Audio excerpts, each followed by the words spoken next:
أم لهم شركاء والموحي إليهم با إلهي لكواء إلهي كل ما نيسينيا ووام حيكواني محي سينيا شرعوا لهم من الدين ما لم يأذن به الله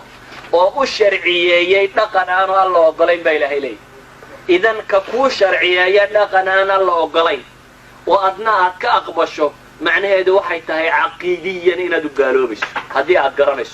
المذاهب الأربعة هي وحى الله لي وحى عالم مسلم كتاب قرأي أمس تفسيري عالم دي دني مجرى هباير هذا ما هي مسألة عنك يقوبا وان قضية إجماع كسوان إن قفكو هدي وبنيه وحى ممنوعي أمس وممنوعه وحى بنيه هنا قال لمطي ومسألة التشريع مركا برلمانك شرعي صاصر وعينك ليه فكلهم كفرة حديث الرير بنو إسرائيل انت يافر ميلاد وقيبيين اي ميل لقاتين صدحنا كتاقين وإلهي سبحانه وتعالى قال لما كنت المامر إنكم ما كانوا بقول ميلاد وقيبينا هدينو ميل قاتلنا ولما مسلم بينو هانينا مسجر تابا سيدي دبا إنay kala bixi karaan dhaqaalaha siyaasadda difaaca nabadgeliyo siyaasad khaarijiya ama daakhiliya waxay doontaa noqoto iyo dadku wuxuu rumaysay ma kala bixi karaanba ilaahay wuxuu leeyahay aayad quraan oo sariixa si cad u tilmaamaysa masalada am lahum shuraka warma waxay leeyihiin baa ilaahay kuwa ilaahay ku lamaanaysiinayaan oo waa maxay kuwani maxay siinayaan shar'u lahum min ad-din ma lam ya'dan bihi Allah oo u sharciyeeyay dhaqan aan Allah ogolayn baa ilaahay leeyahay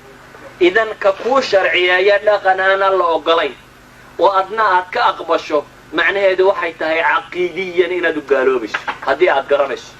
والله غير وقفكو إنو الجاهلية موحلوكو عذر دارو لكن عذر دار كان دون يانا المانتي دي كفين إلهي وحلاه سبحانه وتعالى قرآن كيس إساقو كورما يا يهود يا النصارى محيو قالوا به إلهي وحلاه اتخذوا أحبارهم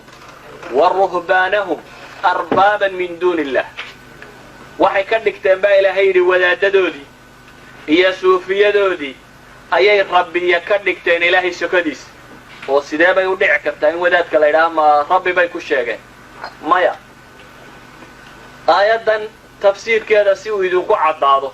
isagoo nabigu akhrinaya waxa uu yimi nin saxaabadii kamid oo waagi hore kristan ahaan jiray Adi ibn Hatim al-Ta'i ninka la yiraahdo Adi ibn Hatim wuxuu ahaa nin kristan ah dabeetana tolkii meeshii ay joogeen markii la jabiyay buu cararay kristankii waqooyiga deganaa buu u tagay Roman Empire-kii buu soo galay kadib baa walaashi ka daba timi ana waa la soo celiyay ninkaas islaam buu noqday markii hore kristan buu ahaa oo carabka ahaa islaam buu noqday dabeetana isagoo raba inuu islaamnimadii wado ayuu soo galay maalintii koowaad ee nabiga uu soo galo wuxuu u yimi isagoo nabigu akhrinaya aayadan quraan oo ka waramaysa kristankii oo la kristanku waxay ku gaaloobeen waxay rabbiya ka dhigteen wadaadadii markaas wuxuu yiri ilaahay rasuulkiisiyo ma abaduhu cidi ma aabudin buu ilaahay rasuulkiisiyo wadaadada cidina ma aabudi jirin dadku ilaahay ayay aabudi jireen ama ciise badhe marka wadaad cidi aabuday ma jirto sidee baa ilaahay ugu tilmaamay hadaa masalada tan nabigu wuxuu ku yiri calayhi salaatu wasalaam yeelashaday ka yeesheen buu nabigu yiri wadaadadoodii iyo axbaartii أربابا من دون الله وحي تهيبوا النبي قولي ألم يحلوا لهم الحرام ويحرموا عليهم الحلال فاتبعوهم إلهي وحلي ورميانا أحلالين وحي حاران تاها ميانا أحلالين وحي حاران تاها ورميانا كحاران تنمين با إلهي لي وحي حلاشاها دبيتنا أرنتا مكون راعي ومحي ودادو وحي سميه waxay yiraahdeen wixii ilaahay uu sharcigiisa ku tilmaamay inay mamnuuciin bay yiraahdeen waa banaayeen wax ilaahay subhanahu wa ta'ala uu baneeyayna waxay yiraahdeen waa mamnuuc waa sida qaanuunku yaalo qaanuunku muxuu kala sameeynaya khamriga waddanka uu soo saari kara waa lagu iibin karaa waa xalaal ilaahayna wuxuu leeyahay waa xaraan zinada waa la sameyn karaa dawr al-baqaya baa la sameyn karaa dabeetana dawladda cashuuri ka soo galaysa dabeetana waa la socodsiinaya waxay nimankan yeelaan wax la xalaaleeyay أي حاران النمية وحل حاران النميين وي حلاليين نبينا وحلي مركي سيدا يالين بالنبي يقول ما فاتبعوهم والراعي فذلك عبادتهم إياهم بالنبي يقول عبادتهم كل شيء ee ilaahay leeyahay rabbiyaa laga dhigtay kuwa aan rabbiya ahayn waa taasi buu nabigu leeyahay calayhi salaatu wasalaam almadaahib alarbaca iyo wax allaaliya waxa caalim muslima kitaab qoray ama se tafsiiray caalim diidani ma jiro haba yaraade maaha masale aniga igu kooban waa qadiya ijmaac ku sugan in qofku haddii uu banneeyo wax alla mamnuucay ama se